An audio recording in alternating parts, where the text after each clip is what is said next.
जय गुरु जी। मैं Netravati Dubey, numerology and vastu coach, आपका स्वागत करती हूँ आपके अपने चैनल गाइडिंग स्टार्स पर। अक्सर एक सवाल कॉमन मुझे पूछा जाता है कि न्यूमरोलॉजी ज़्यादा इंपॉर्टेंट है या वास्तु ज़्यादा इंपॉर्टेंट है। इन दोनों मोडालिटीज़ में कौन से मोडालिटी को हमें ज़्यादा वेटेज देना है? क्या दोनों इक्वली इंपॉर्टेंट है या सिर्फ ऐसे नहीं हो सकता कि न्यूमरोलॉजी से हम अपना लक एनहांस करके रखें और वास्तु को इग्नोर करें, या वास्तु को हमने प्रॉपरली वास्तु परफेक्ट घर ले लिया तो न्यूमरोलॉजी की ज़रूरत नहीं पड़ेगी। इसके बारे में ही आज हम डिटेल में बात करेंगे। इसके पहले कि हम आगे बढ़े, अगर आप मेरे चैनल पे नए हो तो प्लीज़ सब्सक्राइब ज़रूर करिए, बेल आइकन को हिट करिए एंड ऑल नोटिफिकेशन सेलेक्ट करिए ताकि ऐसे इन्फॉर्मेटिव वीडियोस की जानकारी लगातार आप तक पहुंच पाए।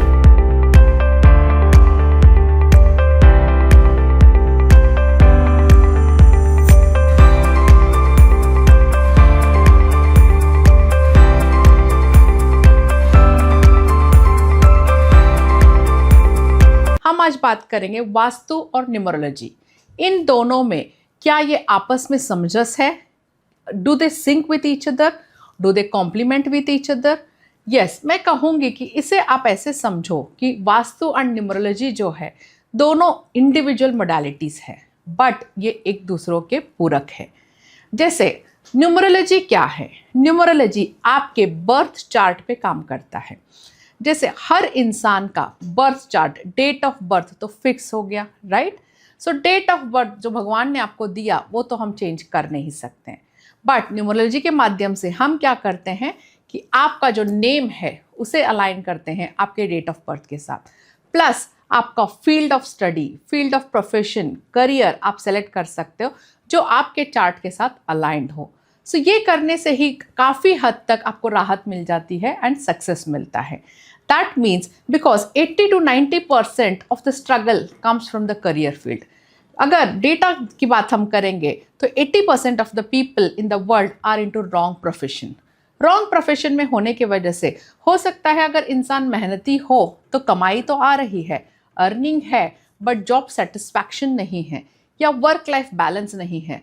इस वजह से हमेशा लाइफ लॉन्ग स्ट्रगल बनी रहती है, या अर्निंग आ तो रहे हैं बट सेविंग्स नहीं हो पा रही है। सो ये सब इसकी कहानी हो सकती है। न्यूमरोलॉजी से जब आप अपना नेम अलाइन कर लेते हैं एंड जान लेते हैं कि कौन सा प्रोफेशन आपके डेट ऑफ बर्थ से अलाइंड है, उस प्रोफेशन को जब आप चुनते हैं तो वैसे ही स्ट्रगल्स काफ़ी हद तक कम हो जाता है।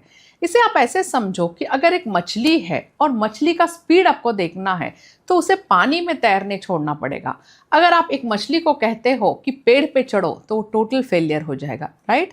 सो उसी तरह से अगर रॉन्ग प्रोफेशन आपने सेलेक्ट कर लिया जो आपके लिए नहीं है, सो आपका स्ट्रगल 10 गुना बढ़ सकता है, 100% बढ़ सकता है। So that is the reason numerology is again very important. अब न्यूमरोलॉजी जैसे कहते हैं कि वो ओवरऑल लक आपका एनहांस करता है। सो कहीं भी आप, या घर पे रहो, ऑफिस में रहो, कहीं भी आप जाओ, ट्रैवल कर रहे हो, आपका लक एनहांस्ड है। So this is like for the individual person और इंडिविजुअल बर्थ चार्ट। जब हम वास्तु की बात करते हैं, वास्तु इज वास प्लस तू, दैट मीन्स आप कहाँ पे वास करते हैं उसे हम वास्तु कंप्लाइंट घर बनाने की कोशिश करते हैं। क्यों? क्योंकि जिस घर में आप रहते हो वहाँ पे आप देखिए आपकी फैमिली भी है और आप खुद भी हो। कई बार आपने देखा होगा एक ही घर में है, जैसे कि पति पत्नी है, बच्चे हैं, बट कह सकते हैं कि सबकी किस्मत जुड़ी हुई है, मिली हुई है, but you can see sometimes it is very common कि इंसान जॉब में स्ट्रगल कर रहा है या संघर्ष कर रहा है या बिजनेस में लॉस हो रहे हैं, बट उसी टाइम पे उनकी वाइफ किटी पार्टीज में बिजी है। अब यहाँ पे वास्तु कहाँ काम कर रहा है आप कह सकते हो, राइट? या हो सकता है पेरेंट्स एकदम डिप्रेशन में है, डिस्ट्रेस्ड है, मनी फाइनेंशियल प्रॉब्लम से जूझ रहे हैं, बट बच्चे उससे अनजान है and they are enjoying nicely in their life and spending like anything. So this all comes into picture. अब यहाँ पे वास्तु कब काम करता है? वास्तु हमेशा काम करता है। अक्सर लोग कहते हैं कि हम 15 साल से इस घर में थे, कभी प्रॉब्लम नहीं हुआ, अभी 2-3 साल से ही प्रॉब्लम हुआ। अब यहाँ पे मैं कहना चाहूँगी कि वास्तु सेम है, सिमिलर है हमेशा से, बट जैसे जैसे आपके बर्थ चार्ट के जो पर्सनल ईयर्स है, न्यूमरोलॉजी के माध्यम से अगर हम कहें तो आपके जो संघर्ष वाले साल आ जाते हैं उस टाइम पे वही वास्तु आपको प्रॉब्लम देता है। So that is the reason again, vastu को अगर हम कंप्लाइंट बना के रखें, सो इसे आप ऐसे समझो एक ऑनियन की तरह, ऑनियन के कैसे लेयर्स है, राइट। सो जितने लेयर्स आप मजबूत कर लेंगे उतना ही आपका सक्सेस रेट बढ़ सकता है। सो वास्तु, अब हम फ्लैट सिस्टम में रह रहे हैं तो वास्तु कंप्लाइंट 100% मिलना तो नामुमकिन है।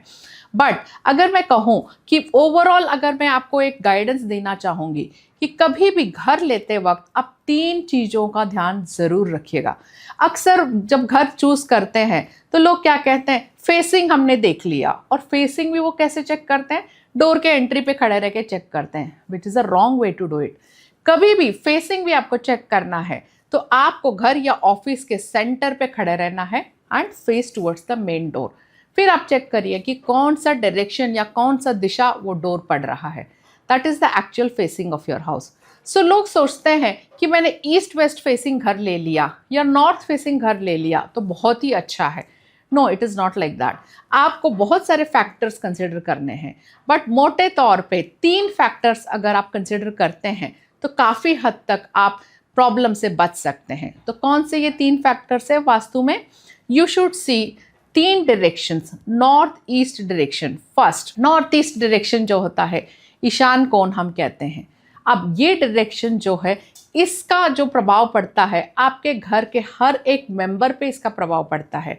That is the direction of opportunity, direction of growth, direction of prosperity, direction of education, direction of health.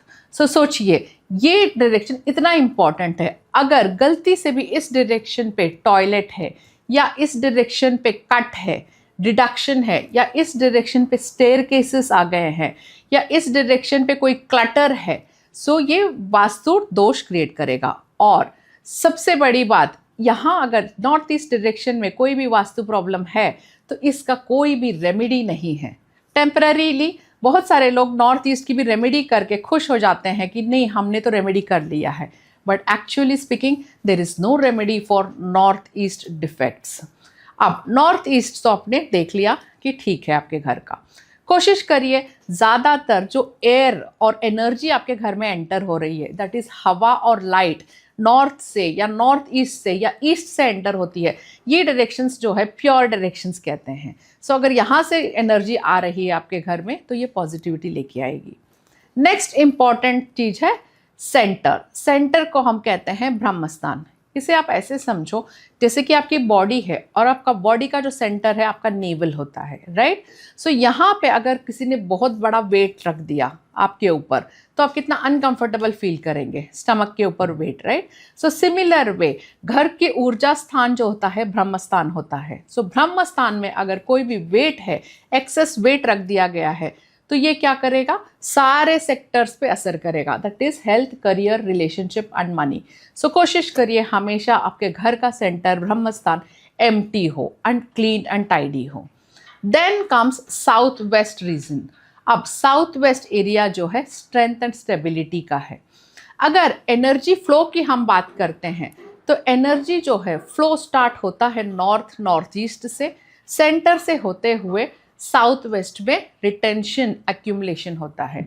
इसे अगर आप ऐसे समझोगे कि बॉडी की तरह समझो तो बॉडी मतलब हेड पार्ट, मतलब आप समझिए नॉर्थ ईस्ट एरिया है, सेंटर पार्ट आपका स्टमक, नेवल जो है सेंटर ब्रह्मस्थान है।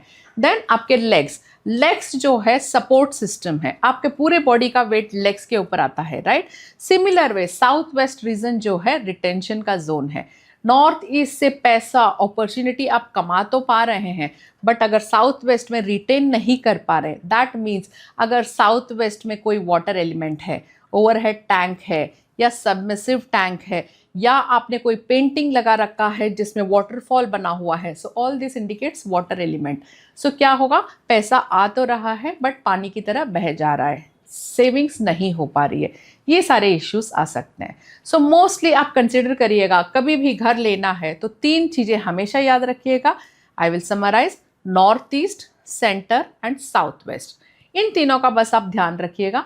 बाकी चीज़ें अगर कुछ भी प्रॉब्लम भी है तो उनकी रेमेडीज़ है, विद द रेमेडीज़ काफ़ी हद तक हमें राहत मिल जाती है। सो अभी आपने जाना कि न्यूमरोलॉजी से कैसे आप अपने सेल्फ लक फैक्टर को एनहांस कर सकते हैं, एंड वास्तु के द्वारा कैसे आप पूरे अपने और अपने परिवार के लक फैक्टर को सेफ रख सकते हैं। सो मुझे कमेंट करके ज़रूर बताइएगा आपको कौन सी मोडालिटी ज़्यादा वेटेज लगी।